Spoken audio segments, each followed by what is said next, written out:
Hey guys, let's get ready together. Today is a very rare occasion, being my day off. In the evening, my husband and I are gonna go see a play. So I am going to maybe glam up a little bit. I might film it, I might not. I'm not really quite sure yet. But I'm gonna show you daytime, super lightweight, enhancing makeup today because I am not doing anything specifically formal. Instead, I'm just going to run a bunch of errands, pick up things for the house, do some cleaning, organization, stuff like that. So let's go ahead and start. First of all, I would like to moisturize. I have my Body Shop Vitamin C Glow Perfect Lotion SPF30. And why I'm showing this today, usually that's a skincare step that I take before I start filming my makeup, because usually it is part of my skincare. However, today, because we're doing a super natural makeup, I'm not doing any priming. So this is gonna act as my primer. Therefore, it's going to be included in the makeup, actual makeup look.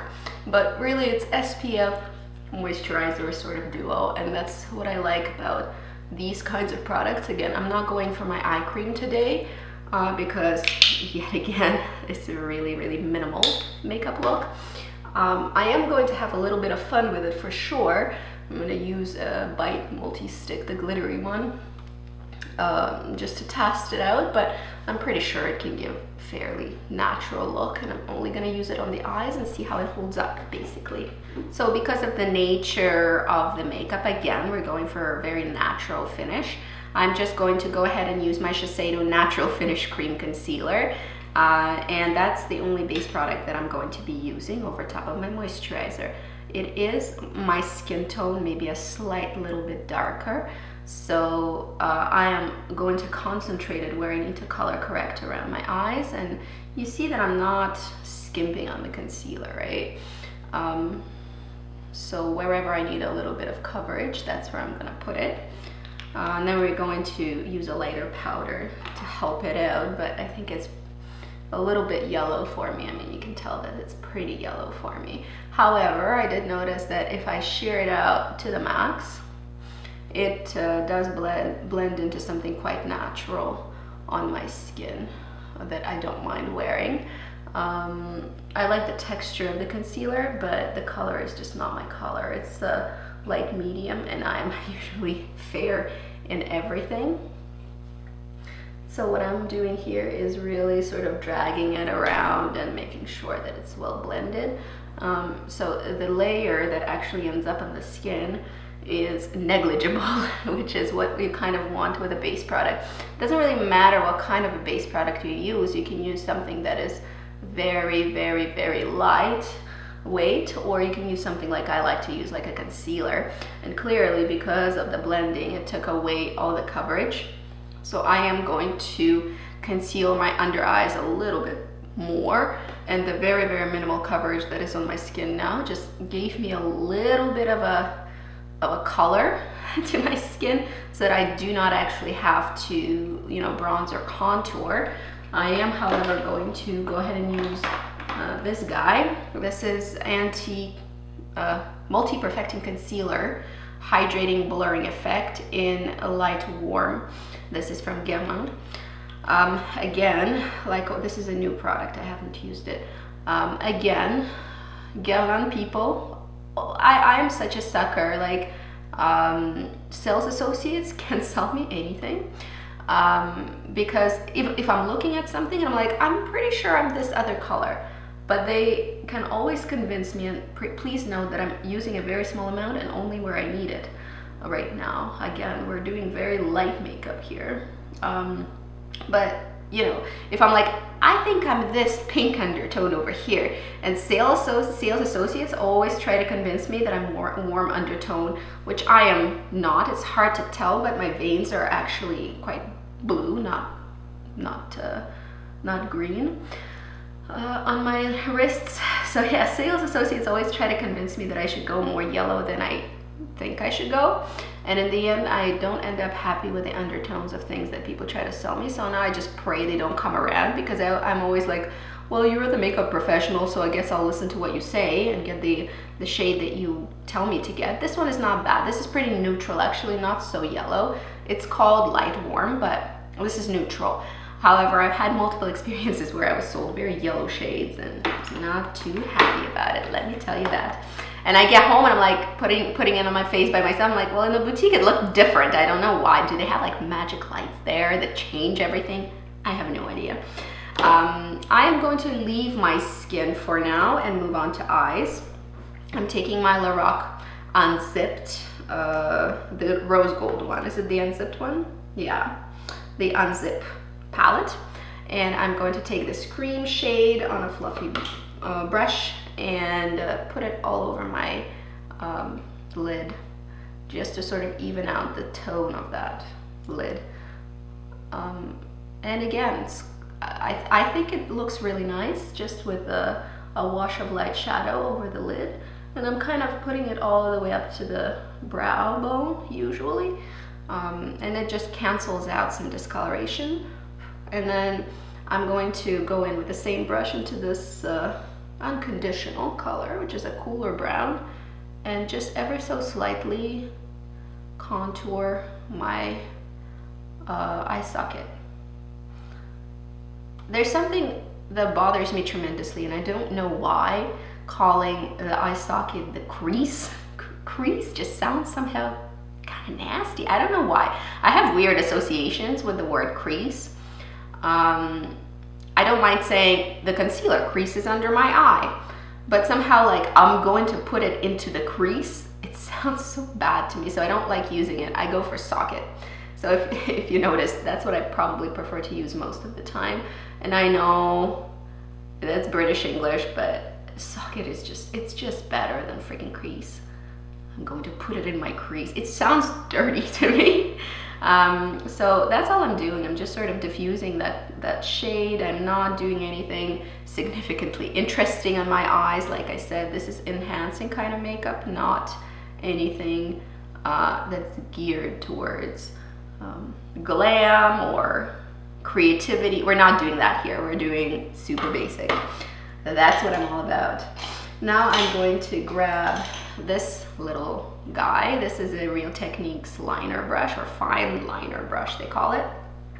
I'm going to go ahead and take this reddish color.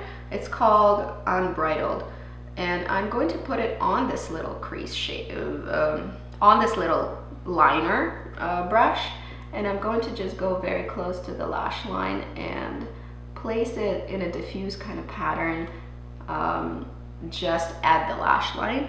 We're emphasizing the eye shape. This is not at all a very loud look. This is very, very basic.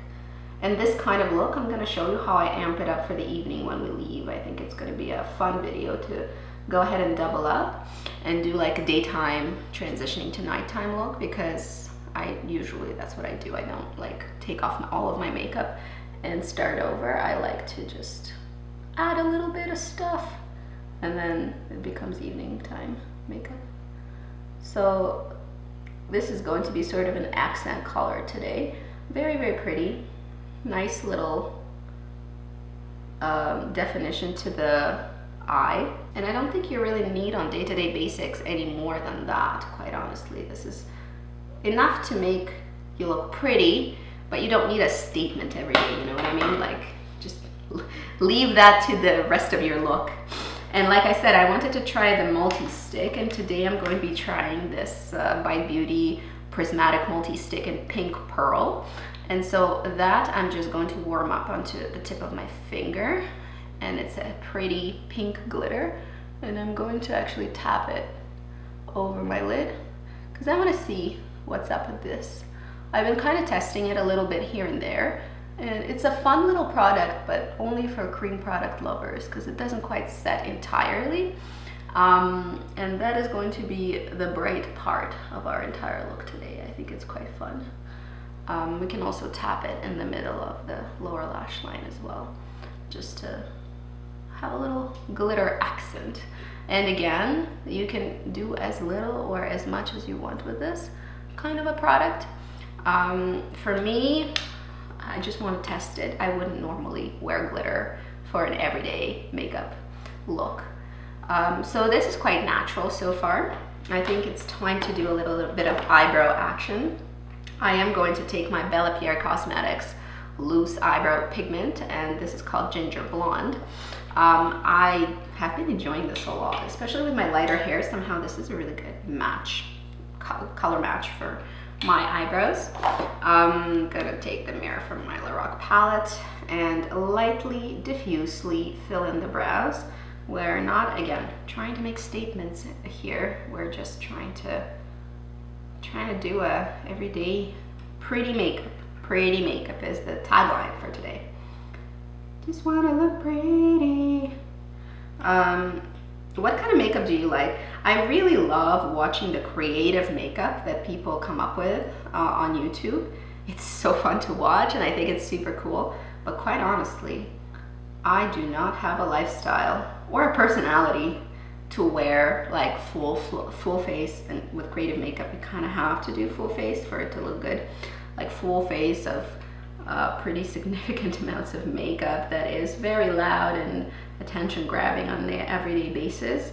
I do feel like on everyday basis most people don't really wear stuff like that, simply because I know it's like individuality is important and all that, but I really enjoy people not making an immediate judgment.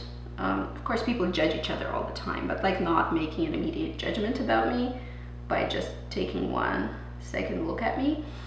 Yeah, you always have like an opinion, or oh, this is that kind of person when you look at somebody, but I don't want anybody thinking, oh, what a creative girl. I want people to talk to me first before they make those assumptions. So loud makeup is just really not for me. Maximum of what I can do is like an interesting smoky eye or a bold lip, but my makeup tends to be fairly classic actually. I'm not really sure what I'm going to do for the cheeks. But I think I want to go in with a powder blush, and I'm going to go in with my Dior blush in 766 Lady Red. I'm grabbing my trusty e.l.f. brush. This is fantastic. There are other brushes that I've tried had not impressed me, but this one, yes.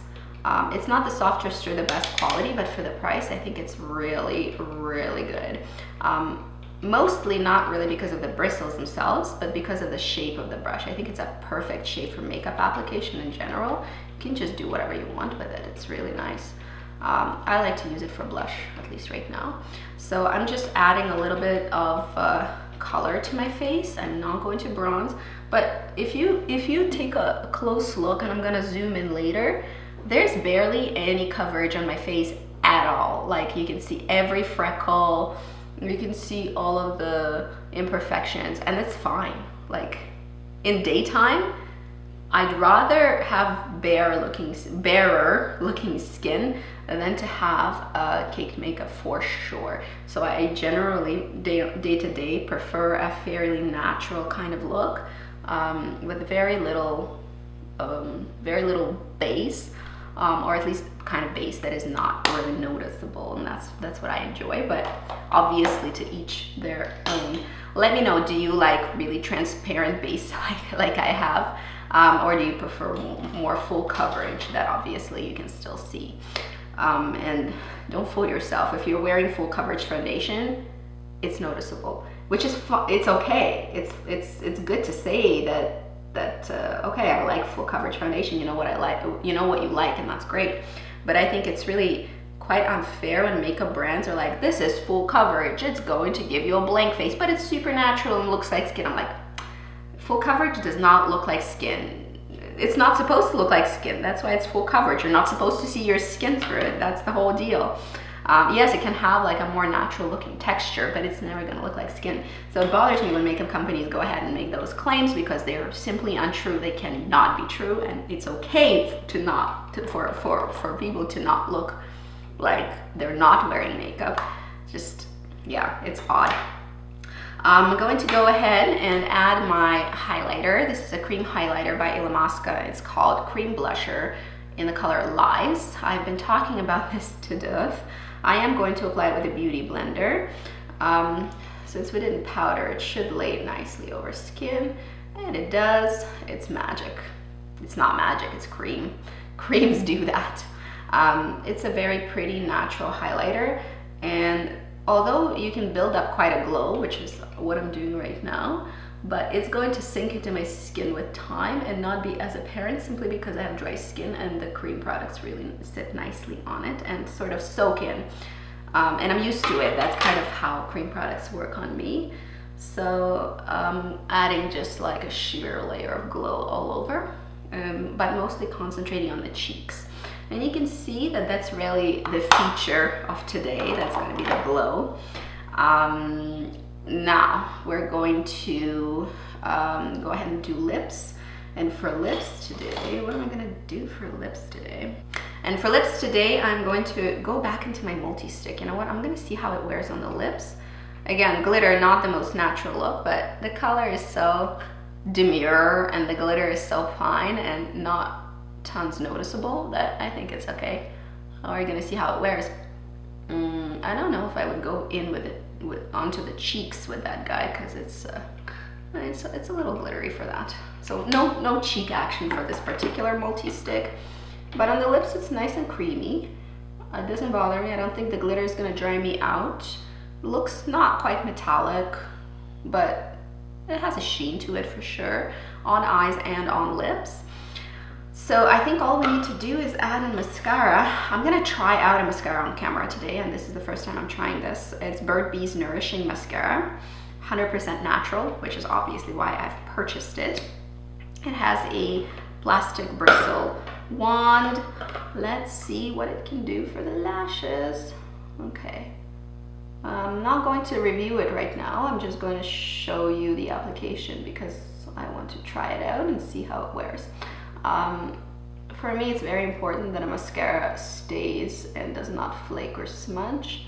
And natural mascaras do have a hard time with that, so we'll see how this one fares.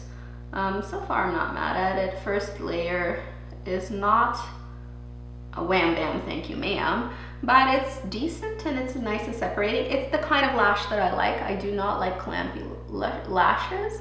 That's why all those crazy volumizing mascaras that people tend to really love are not usually my favorite. I enjoy them and I can wear them, but I prefer to build up my lash, not to have it sort of crazy right away.